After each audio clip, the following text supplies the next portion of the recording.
ગુજરાત મહારાષ્ટ્રની સરહદે આવેલા નંદુરબાર રેલવે સ્ટેશન નજીક ગાંધીધામ પુરી સુપરફાસ્ટ ટ્રેનમાં આગ લાગવા પામી હતી.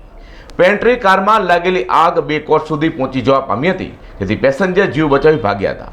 સમગ્ર દુર્ઘટના અંગે રેલવે પ્રશાસને જાણકારી મળતા જ અધિકારીઓ પણ ઘટના સ્થળે દોડી આવ્યા છે. હાલ આગ કાબૂમાં આવી જવા પામી છે. નંદુરબારથી ગાંધીધામ જનારી સુપરફાસ્ટ ટ્રેનમાં આગ લાગી ગઈ હતી. પેન્ટ્રી કારમાં આગ લાગતા અફડાતફડી સર્જાઈ હતી. બાદમાં પેન્ટ્રી બોગી અલગ કરવામાં આવી છે. જોકે 2 ડબ્બામાંથી ધુમાડા નીકળી રહ્યા હતા, જેથી ફાયર વિભાગ ઘટના સ્થળે પહોંચીને આગ પર કાબૂ મેળવવા પ્રયાસ કર્યો છે.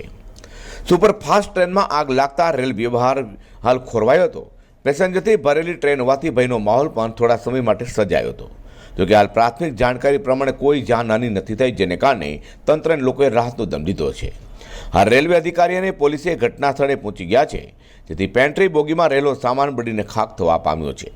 સવારે લગભગ 11 વાગ્યાની આસપાસ ટ્રેન નંદુરબાર સ્ટેશનથી નીકળીને આગ લાગી હતી. રેલવે બોર્ડના સભ્ય સંજય શાહે જણાવ્યું હતું કે ટ્રેનમાં આગ લાગ્યાની જાણ થતાં જ ઘટના સ્થળે દોડી આવ્યા હતા. જોકે કોઈ ઈજા જાનહાનિ સર્જાઈ નથી. શોર્ટ સર્કિટથી આગ લાગી હોવાનું હાલ પ્રાથમિક તબક્કે જાણવા મળ્યું છે.